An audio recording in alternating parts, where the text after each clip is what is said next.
اور کئی جہاں مذاہب میں بھی ہزاروں سال سے رائج رہا۔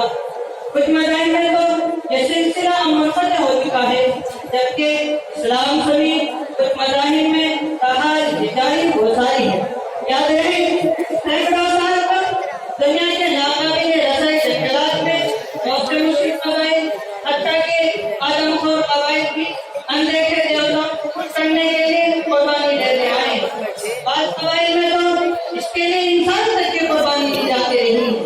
زمانے قدیم میں اہل مصر کے بارے میں کہا جاتا تھا کہ اچھی فصل کے لیے، نیلی کے دیوتا کو خوش کرنے کے لیے انسان یا عام طور پر کوئی قواری گوشتہ ہوا کرتی تھی کہ قربانی دیا کرتے تھے۔ انڈونیشیا کے وحشی اور آدم خور قبائل کے بارے میں بھی کہا جاتا ہے کہ وہ انسانوں کی قربانی کیا کرتے تھے۔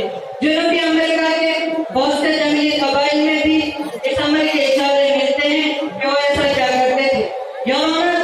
جانوروں کی قربانی تو مختلف مذاہب میں عام رہی دی جاتی ہے، تاہم اس سلسلے میں حلال اور حرام کی تمیز نہیں کی جاتی۔ ہندو مت میں بھی مختلف دیوتاؤں کو خوش کرنے کے لیے بھینٹ کا تصور موجود ہے۔ قربانی کے لیے ضروری نہیں کہ مذاہب میں صرف جانوروں کو قربانی کیا جائے، بلکہ قرآن اور دیگر مختلف حصے کی شکل میں بھی قربانی دی جاتی ہے۔ قربانی کو مختلف مذاہب میں مختلف ناموں سے پکارا جاتا رہا ہے۔ مثال کے طور پر ماقبل عیسائیت کے مختلف علاقائی مذاہب میں قربانی کے لیے جو نام استعمال کیے جاتے تھے، ان میں ہندوؤں میں اسے بھینٹ اور یل، یونانیوں میں تھوسیا، جرمنی قبائل میں بلوٹان، صہیونی یا یونانی زبان میں قربان کہا جاتا تھا۔ جانوروں کی قربانی مختلف دیوتاؤں کو خوش کرنے اور موسم میں تبدیلی لانے کی استدعا کے طور پر کی جاتی تھی۔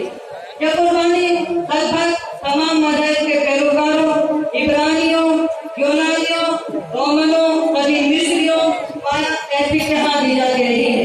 یونان کے دیہات میں رہنے والے عیسائی آرتھوڈوکس سینٹ کو خوش کرنے کے لیے جانوروں کو قربان کیا کرتے تھے اور یہ رسم قربانیاں کہلاتی تھی۔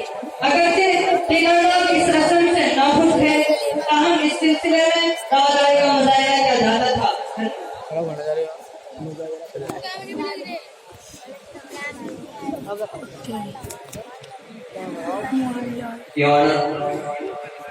قدیم اسرائیل میں قربانی کا تصور واضح معلوم ہو گیا ہوگا کہ یہودیت میں بھی گوشت کھانے کا تصور ہے، مگر فیصلہ صرف اسلام پر کیا جاتا ہے۔ نباتات بھی ان میں بھی زندگی ہوتی ہے، سچا بھی انہیں میں شامل ہے۔ وہ اپنے اپنے اعتبار سے شعور و ادراک کرتے ہیں، تو پھر ان کو کیوں کر ہلاک کیا جاتا ہے؟ آئیے ہم جاننا چاہیں گے ماہر ڈاکٹر فضل مبین صاحب۔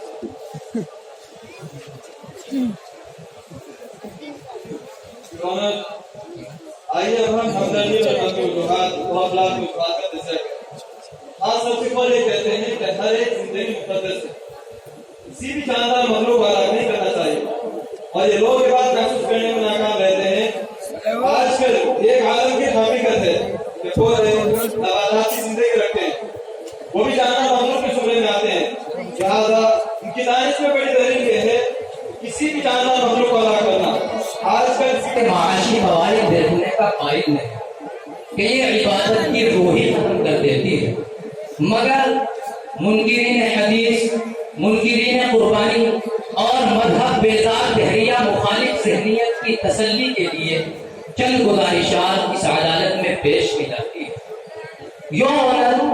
اگر قربانی کی رسم کو خالصتاً معاشی نقطۂ نظر سے بھی دیکھا جائے تو اس پر اعتراض صرف وہی شخص کر سکتا ہے کہ جس نے علم معاشیات کبھی نہ پڑھی ہو۔ مثلاً اس کے نتیجے میں آپ کے ملک میں فارمنگ اور کیٹل انڈسٹری نمو حاصل کرتی ہے، جس سے عموماً چھوٹا کسان یا غریب طبقہ ہی منسلک ہوتا ہے، اور عید قربان کے موقع پر اسے اپنی محنت کا اچھا مول مل جاتا ہے جو عام مارکیٹ میں نہیں مل پاتا۔ یوں یہ رسم تقسیم دولت پر مثبت اثرات ڈالتی ہے۔ جو لوگ یہ کہتے ہیں کہ یہ تمام رقم ویسے ہی غریبوں کو دے دی جائے، وہ یہ جانتے ہی نہیں کہ قربانی کے غربت کا علاج پیسے بانٹنا نہیں، بلکہ غریب طبقے کے لیے معاشی ایکٹیویٹی کا پہیہ چلانا ہوتا ہے اور قربانی کا عمل اس کا بہترین ذریعہ ہے۔ پھر ان جانوروں کا گوشت دنیا بھر کے غریبوں میں بانٹا جاتا ہے اور معاشرے کا وہ طبقہ بھی گوشت کھاتا ہے جو پورے سال صرف اس کا خواب ہی دیکھتا ہے۔ پھر ان جانوروں سے جو کھاد حاصل ہوتی ہے اس سے لیدر پروڈکٹس بنتے ہیں جس سے لاکھوں لوگوں کا روزگار وابستہ ہوتا ہے۔ پھر نقل و حمل کے ذرائع سے منسلک لوگ بھی ان دنوں جانوروں کی ترسیل کے کاروبار کے ذریعے آمدنی حاصل کرتے ہیں۔